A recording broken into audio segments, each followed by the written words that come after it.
अब देखिए, अब सोचिए, अब बिना इलेक्शन मोदी जी सबसे विश्व गुरु, सबसे पॉपुलर है इस दुनिया में प्राइम मिनिस्टर, उनके खिलाफ भी कोई ना कोई भले हारे पर लड़ता तो है ना। एक लोकतंत्र में सशक्त लोकतंत्र होगा, कितने भी आप अच्छे, एक तो विरोधक होना चाहिए ना। यही तो बाबा साहब ने हम सबको सिखाया है, अपने संविधान ने तो यही कहा है। मोदी जी भी कहते हैं, रंजन जी अभी तो कहे, राजीव रंजन जी कह रहे थे कि विपक्ष होना चाहिए, मोदी जी की भी इच्छा है, तो एक तो विरोधक होना ही चाहिए। लेकिन महाराष्ट्र में क्या हुआ, पूरी लिस्ट है मैडम, आपने घंटी बजाई तो नहीं पढ़ूंगी, 3-4 नाम। जामनेर नाम की जगह है, साधना महाजन, कौन है ये? अच्छा है, मुझे बहुत अच्छा लगा, एक औरत बन रही है अपोज, बड़ी अच्छी बात है। लेकिन उसका एंगल ऐसा है कि ये परिवारवाद प्रोडक्ट है। Minister, cabinet minister Girish Mahajan wife, Bhusawal Rajni Savkare, Sanjay Savkare cabinet minister's wife, Khamgaon Aparna Fundkar, minister Akash Fundkar भाभी, then Dondaicha mister Rawal, minister Jaykumar Rawal's mother, Yavatmal Priyadarshini Uke, minister उके's daughter, Yavatmal, फिर चिखलदरा चीफ, वो छोड़ दीजिए, अभी मुख्यमंत्री के खिलाफ नहीं बोलेंगे, छोड़ देंगे। 40 गांव प्रतिभा चौहान, वाइफ ऑफ मंगेश चौहान, धामणगांव, सारे हैं, ये सारे मैडम इलेक्शन हुआ ही नहीं, वहाँ अनअपोज्ड हो गए, और वायलेंस भी हुआ है, ऑन रिकॉर्ड बोल रही हो। तो अगर बीजेपी, और सारे बीजेपी के हैं, आप सोचिए किसी को फॉर्म भी भरने नहीं दिया, और सारे मंत्रियों की बीवी बहन भाभी माँ है, ऐसे कैसे हो सकता है? एक लोकतंत्र में मेघवाल जी अनअपोज्ड, मैं समझ सकती हूँ, एक अनअपोज्ड, 2 अपोज, 25 अनअपोज्ड हो सकते हैं, ऐसे कैसे हो सकता है? मेघवाल जी आप न्याय दीजिए हमें, बड़ी अपेक्षा से मैं भाषण कर रही हूँ आपके सामने में।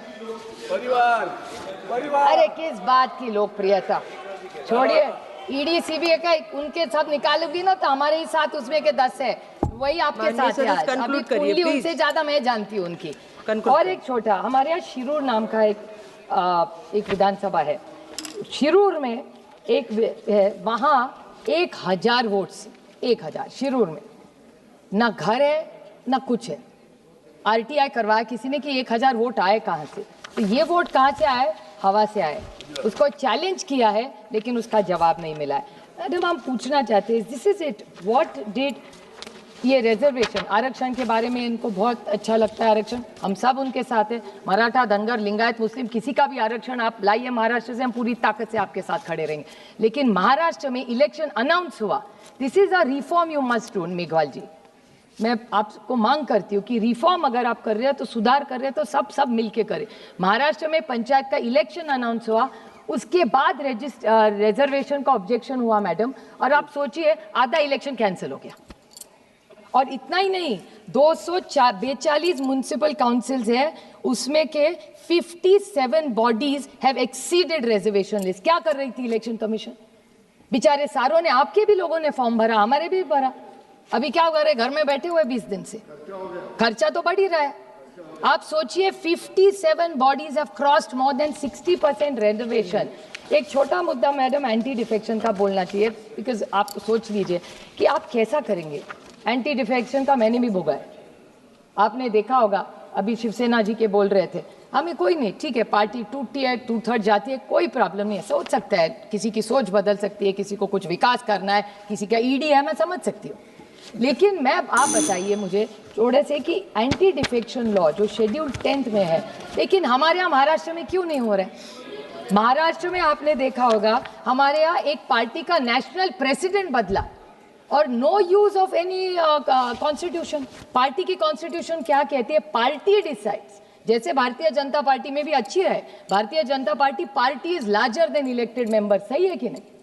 वैसे भी हमारे यहाँ भी है, without asking anybody, the speaker has allowed to remove a national president who started the party, not just in NC, it has happened to us, not just in NCP but in Shiv Sena, दोनों party तोड़ डाली। उसके बाद आगे क्या हुआ?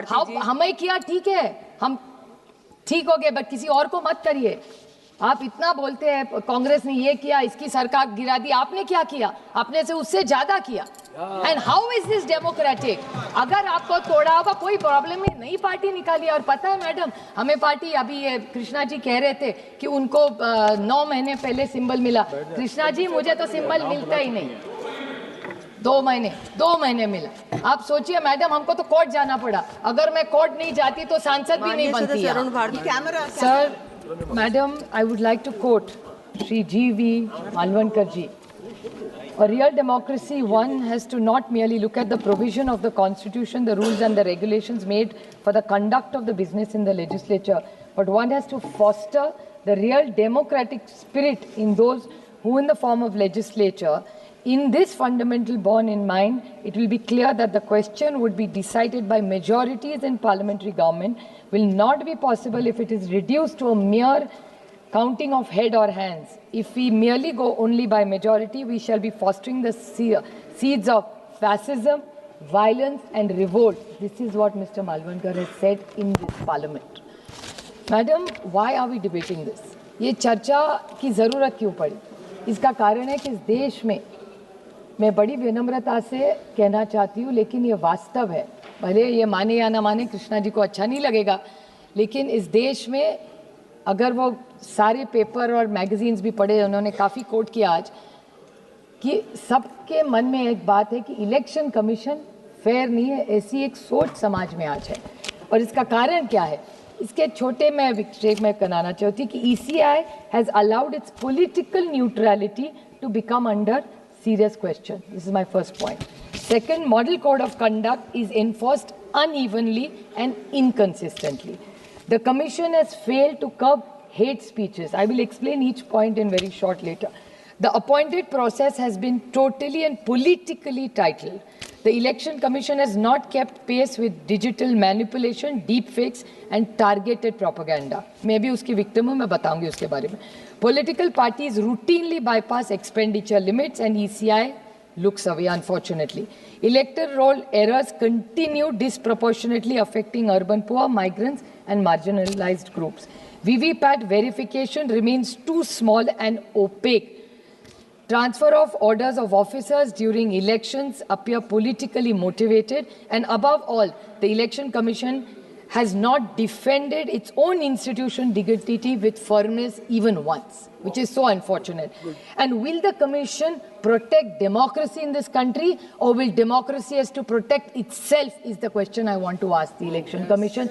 Unfortunately, because I do appreciate Rajiv Ranjanji's point that Election Commission should have been an independent authority. It's not an arm of the government. But today, unfortunately, every attack, every criticism that comes, it looks like the impression their behaviors create that they are a part of the government, which is a very unfortunate thing. It's not healthy for any democracy in the world. It's really a shame. I'll give you a small example. Madam, इस सब के उदाहरण मैं एक ही election में बताऊंगी आपको. Election fair होना चाहिए, सब की बात है. What is B.R. Ambedkar ji said? बाबा साहब ने कहा है, I didn't give a weapon to my people, I gave a right to vote instead. Now it is in their hands whether to live like a legend by fighting or becoming a slave by selling it. This is B.R. Ambedkar जी का coat है sir. और तब उन्होंने कहा था, उनको पता भी नहीं था इस देश ऐसे आगे बढ़ेगा. हमारे यहाँ मैडम पंचायत की इलेक्शन हुई है, यहाँ मस्के जी भी बैठे हैं, आप वेरीफाई कर सकते हैं. जो जो मैं आरोप नहीं कर रही हूँ, मैं वास्तव कह रही हूँ, पूरी चीज़ मैं ऑथेंटिकेट कर सकती हूँ. मैंने लाया है सब कागज मेरे साथ. क्या हुआ? पहले पंचायत में इतनी बड़ी सरकार आई, मैं नहीं कह रही हूँ, इनका कहना है कि मैं भी उसी मशीन पे चुन के आई हूँ, तो मैं वीवीपैट ECI किसी पे नहीं बोलूँगी, क्योंकि मेरा कहना है अगर वो मशीन में गलती है तो मेरे से शुरू करिए, क्योंकि मैं 4 बार चुन के उसी मशीन के कारण आई हूँ. So I am not speaking against the machine.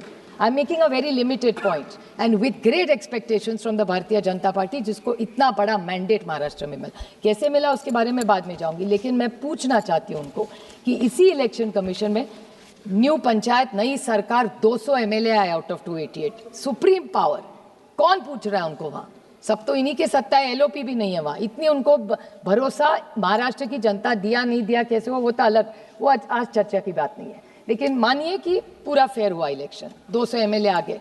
उसके बाद जो पंचायत का इलेक्शन हुआ, पहली बार महाराष्ट्र के इतिहास में ऐसे हुआ है कि पहले फॉर्म में गड़बड़, उसके बाद विड्रॉल में गड़बड़, उसके बाद आरक्षण में गड़बड़, उसके बाद कैश मैंने नहीं पकड़ा. यहाँ जो बैठी हुई है, उनका जो मित्र पक्ष है, उनके ही एक MLA ने, उनके ही MLA, बीजेपी के एक MLA के साथ वो उन्होंने आरोप किया, और शिवसेना जो मस्के जी उसके पार्ट है, उनके एक MLA ने घर में गए, किसके? भारतीय जनता पार्टी के. भारतीय जनता पार्टी के एक नेता के घर में गए और उन्होंने हार्ड कैश पकड़ाया, जो हर चैनल ने दिखाया। मैं आरोप नहीं कर रही हूँ, ऑथेंटिकेट पूरा कर सकती हूँ। हार्ड कैश, और ये एक एग्जाम्पल नहीं, ऐसे 10 मैं आपको बता सकती हूँ। तो पैसा भी बांटा गया। उसके बाद जिस तरह से भाषण करे, हमारी तो इलेक्शन कमीशन महाराष्ट्र में तो है ही नहीं मैडम, है होगी तो हमें तो पता नहीं कहा है। हम जाते मिलते नील बाय माउथ होता है ना, जिप, उन्होंने मौन व्रत रखा है, एक चीज नहीं बोलते। उसके बाद वायलेंस, महाराष्ट्र के इतिहास में आज तक कभी भी वायलेंस नहीं हुआ है, लेकिन बंदूकें भी दिखाई गई। किसने किसको बंदूक दिखाई मुझे नहीं पता, वो तो होम मिनिस्टर हमारे महाराष्ट्र के माननीय मुख्यमंत्री बता सकते हैं। लेकिन गाड़ियां तोड़ी गई, पत्थर फेंके गए, बंदूक निकाली गई। ये कौन सा राज्य है? ये है ट्रांसपेरेंट इलेक्शन। और उसके बाद ईवीएम के लॉक भी तोड़े गए, और ये सारा टीवी पे दिखाया। मैं आरोप नहीं कर रही हूँ, यहाँ मस्के जी भी बैठे, श्रीकांत शिंदे जी भी बैठे, उसी सरकार के पार्ट है, इनके ही लोगों ने ये सारे, मैं फिर से बोल रही हूँ मैडम, फॉर्म में गलती, विड्रॉल में करप्शन, आरक्षण में गड़बड़, कैश बांटा गया। मैं तो प्रधानमंत्री जी से विनम्रता से कहना चाहती हूँ कि आप देश को एक दिशा देख रहे, आप ही की सरकार महाराष्ट्र में कुछ और ही करे जा रही है। नोटबंदी का मैडम आपको याद होगा, इसी हाउस में हमने नोटबंदी पास की। प्रधानमंत्री की क्या इच्छा थी कि इस देश से काला धन निकाल देंगे, पूरा जो भी होगा